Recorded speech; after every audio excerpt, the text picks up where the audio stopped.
influências das crenças de cada um, né? A religião que cada um acredita, ou tudo que o que pode envolver no destino, enfim.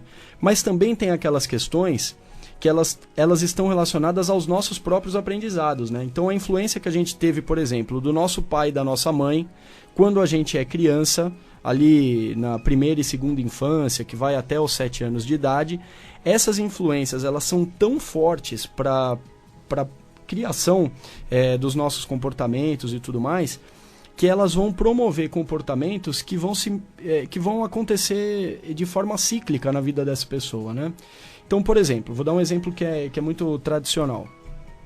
Imagina uma criança que tem um pai que é extremamente autoritário. Então o pai é bravo, o pai é autoritário. Complicado, hein? É o pai que poda aquela criança, a criança vai fazer alguma coisa, o pai poda e tal, reprime. Então essa criança, ela aprende naturalmente que nem tudo que ela faz, ela vai poder fazer com fluidez, porque alguém que está acima dela vai acabar tolhindo ela de alguma maneira. Então você cresce, vai lá, fica adulta, e aí você imagina uma mulher beirando seus 30 anos, casada, e quando o marido dá uma resposta um pouco mais atravessada, o inconsciente dela, porque racionalmente a gente protege essas informações, mas o inconsciente dela, ele acaba lembrando daquele pai autoritário que não deixava ela fazer as coisas e tudo mais. Então as sensações e os comportamentos que tomam conta dessa pessoa de 30 anos são os comportamentos daquela criança de 6, 5 anos que foi reprimida.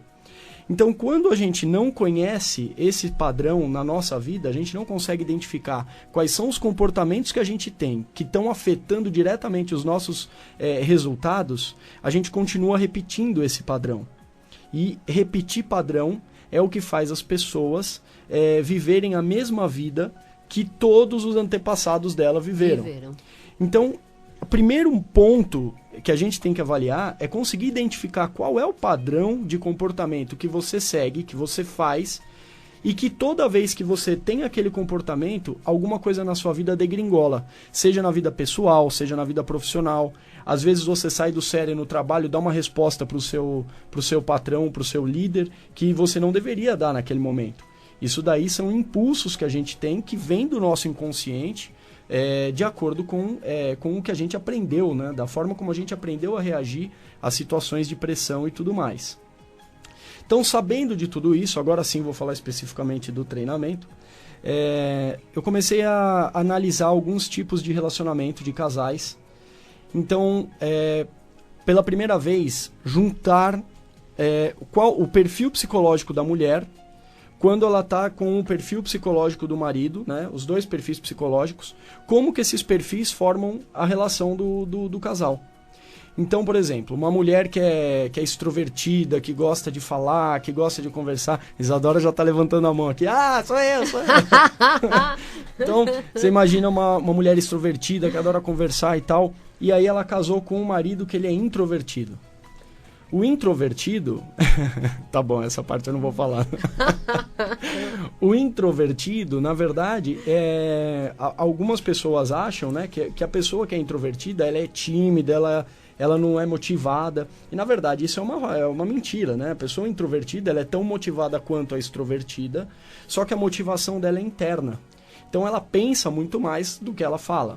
E geralmente, né, Doda, a pessoa que é mais, que a gente costuma chamar, né, fechada, introvertida, não necessariamente ela realmente seja tímida. Pelo contrário, são pessoas muito mais detalhistas e observadoras do que o extrovertido, tipo a dona Isadora aqui, né?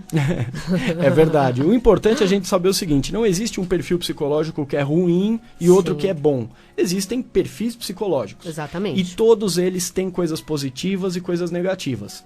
Então, quando você casa, você vai morar com uma pessoa, você vai compartilhar, não é só a escova de dente. Tem gente que fala assim, a escova de dente está junto no armário. Não é isso. Você está compartilhando as suas crenças, você está compartilhando os seus comportamentos, as suas fantasias, as suas manias, as suas sujeiras, as suas manias, as suas coisas boas, as suas coisas ruins, as suas coisas divinas e as suas coisas podres. Então, quando não há um conhecimento da pessoa sobre ela mesma, se a pessoa não é uma pessoa inteira, e ela vai encontrar uma outra pessoa inteira para poder ter uma relação saudável, existe o conflito na relação. Porque a gente aprende desde criança que a gente tem que encontrar a nossa cara metade. Justamente. E se você fala de cara metade, você está assumindo que você não é completo. Então você vai projetar no outro aquilo que falta em você. Isso. Se a sua relação é uma relação onde você projeta no outro aquilo que falta em você, você só enxerga no outro o que é ruim. Então quando passa o período da paixão, que é o período de maior calor da relação, e começa a entrar na rotina, se não há esse entendimento e um sentimento de amor, essa relação está fadada ao fracasso. E o que é uma relação fracassada? Não é necessariamente ter o divórcio. O divórcio ele é uma solução para uma situação que estava incômoda. Mas o relacionamento fracassado é aquele onde um dos dois, ou os dois, vivem uma situação que eles não querem viver pelo simples fato da situação, do status quo, estar declarado, eu tô casado, casamento é para sempre. Ou simplesmente não conseguiu tomar uma atitude, né? Exatamente. Vamos tomar atitude, vamos mudar a situação agora. Exatamente. E aí vai empurrando a vida com a barriga. Exatamente. Porque na realidade, para você ser uma pessoa de atitude, querido ouvinte, querida ouvinte, eu costumo dizer que dá um pouco de trabalho, né? Porque você tem que, como o Doda tá aqui falando, você tem que ser inteiro, e para você ser inteiro, você tem que ser 100%. Então, para você ser 100%, você tem que todos os dias olhar você no espelho, se amar com todas as suas qualidades e se amar com todos os seus defeitos, se é que eles são defeitos mesmo, ou é a sociedade que te colocou que aquilo tá errado, que aquilo não é bom, né? Então, eu penso um pouquinho assim, Doda, o que você acha? É muito interessante o seu pensamento, e quando a gente fala do que cada um acha, do que eu acho, do que você acha, do que o ouvinte acha e tal, na verdade não existe regra. Justamente, então, exatamente. Qual que é o objetivo desse treinamento que a gente preparou de casais? Não é ensinar para o casal como é que é a vida de casado, porque isso daí eles já sabem. Justamente. Mas é fazer, exatamente. É voltar, é como se fosse voltar no tempo e falar o seguinte, olha, primeiro você precisa se olhar como indivíduo.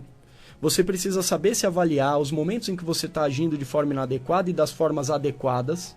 Saber quando que você sai do sério e quando você não sai. Entenda sobre você.